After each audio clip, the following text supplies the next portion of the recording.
At makakapanayam natin ngayon mula Cleveland, Ohio via Skype si Kuya TJ. TJ, kamusta ka dyan at mukhang maganda ang pwesto mo sa labas ng Quicken Loans Arena? Good morning, Anton, at good evening sa dyan sa The Score. Good evening, Kuya TJ. TJ, kamusta naman ang atmosphere dyan sa Cleveland?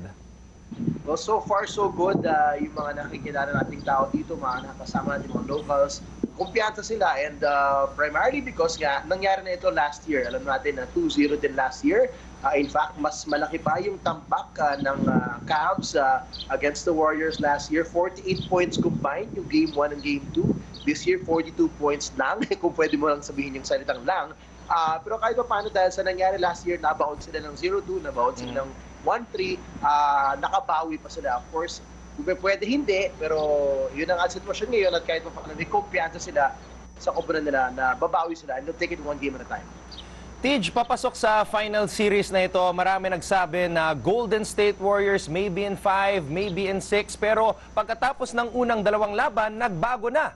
Marami ngayon na nagsasabi na kayang walisin ng Golden State ang Cleveland. So, ang tanong ko sa iyo, TJ, how is the confidence of the players? Nakasama mo sila sa practice. What about the coaching staff? Ano ang nararamdaman nila? Well, I'll start with the Warriors side naman. No? Ang daming taga-media nagtatanong sa kanila kamusta yung pakiramdam nila kung masisweep nila yung series na to and go for a historic sweep of the playoffs nga. The 16-0.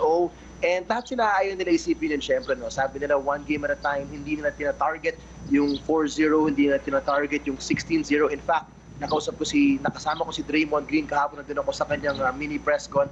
At sabi nga niya, inamin niya, no, nagkamali sila last year noong tinarget nila yung 73-win record ng Chicago Bulls. And he said it, now we encircled it, we made it a goal in the regular season, and that was a big mistake kasi nga, napagod sila doon, naubos sila doon, at eventually it took its toll in the playoffs and even in the finals. So sabi niya, this year, it doesn't matter. Sabi niya, kung mag-champion kami, yun ang importante. Hindi nila sasabihin, champion kami, at saka, oh, by the way, kami yung champion ng 16-0.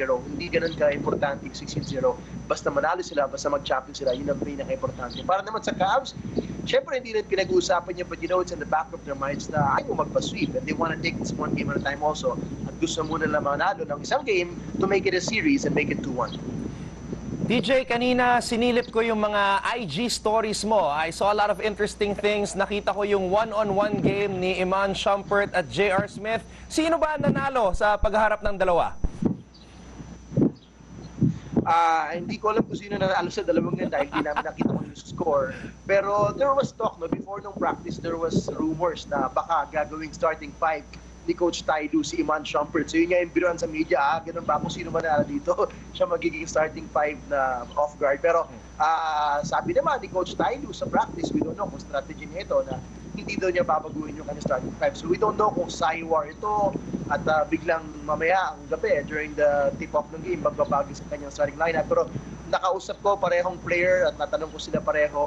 Sabi nila, doesn't matter whether they come off the bench or not. Handa silang mag-contribute sa team na to. Handa silang ibigay lahat para sa kanilang team. At lalo na si J.R. Smith, aminado siya na masama ang laro niya the last 2 games. At sabi niya, mas kailangan ng focus. Kailangan niya umuwi sa foul trouble. Remember, nung game number 2, one of the reasons din kung bakit masama yung rhythm niya dahil nakakuha siya ng early foul trouble, na 4 foul siya eventually nung second half. At kailangan siyang iupo ng maaga-aga sa usual rotation nila. No? So, mentally, it's a mental right now para kay J.R. Smith. It's not about being aggressive, pero kailangan daw niya iwasan yung kanyang mga pagkakamali. TJ, nakita ko rin sa IG stories mo si Ashton Kutcher. Si Kyle Korver. He's only made 1-3 so far in the first 2 games. TJ, were you able to talk to him and how's he feeling? Because Cleveland definitely needs his outside shooting dito sa seryeng ito. Well, hindi ko siya nakausap per se, no? Pero alam ko yung mga sinasabi ni Kyle Korver na he's gonna continue to do his thing. Kapag napasahan siya, he's gonna take his shot. I guess it's a matter of being comfortable for him. Malamang nung game number 1, medyo may konti ka ba? No? Pareho sila ni Deron Williams ng mga first-timers sa NBA Finals. Parehong bokya sa game 1. In fact, bokya pa rin si Deron Williams in 2 games. So they have to get comfortable. They're home now, at home in Cleveland, so that might help them a lot in terms of being comfortable and being settled in sa seryeng ito. And they just have to take their open shots with confidence that the ball is going to get to them from Kyrie, from LeBron. At kailangan talaga ni Kyrie at LeBron yung tutulong ng mga role players gaya ng Cal Corver. Usap-usapan ngayon pagkatapos ng unang dalawang laban ang debate kung sino ba ang pinakamagaling na basketball player sa mundo ngayon. Has KD surpassed LeBron? Because some people have said yes. See the truth, Paul Pierce, sinabi niyang feeling niya na KD. Who are the first guess? Do you think?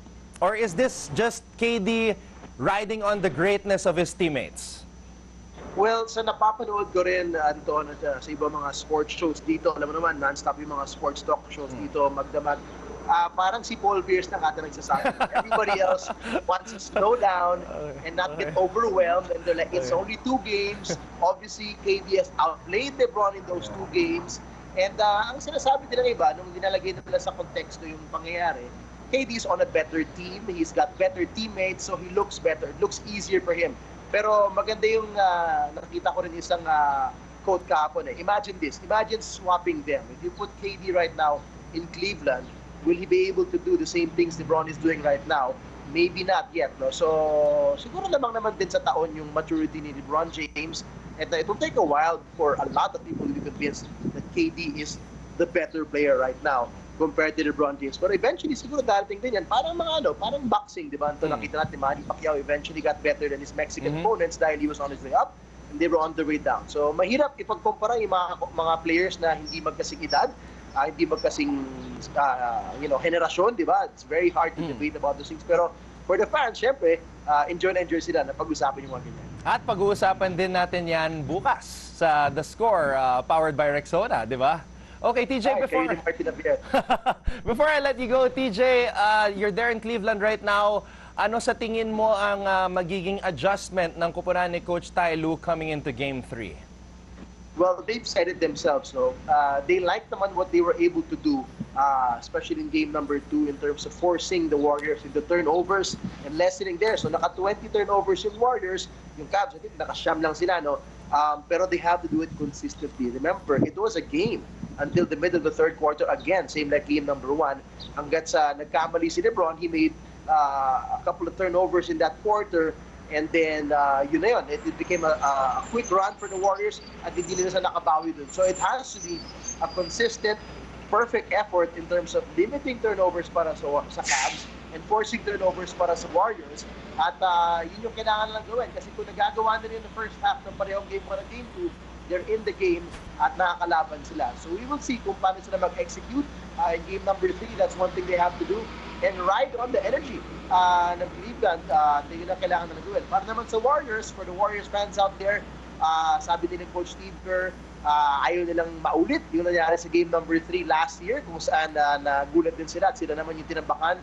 Steph Curry himself said the first quarter is going to be very crucial. Ayaw nilang magulpit-igulat na naman gaya ng nangyari last year's first quarter. And they have to come with a lot of energy because they know that the Cavs will come on with a lot of energy from their home fans for sure. All right, thank you very much, TJ. And panoorin ka namin sa ABS-CBN Channel 2 bukas. Salamat. Hi guys, keep watching The Score for the latest sports updates and don't forget to subscribe to the ABS-CBN Sports in Action YouTube channel.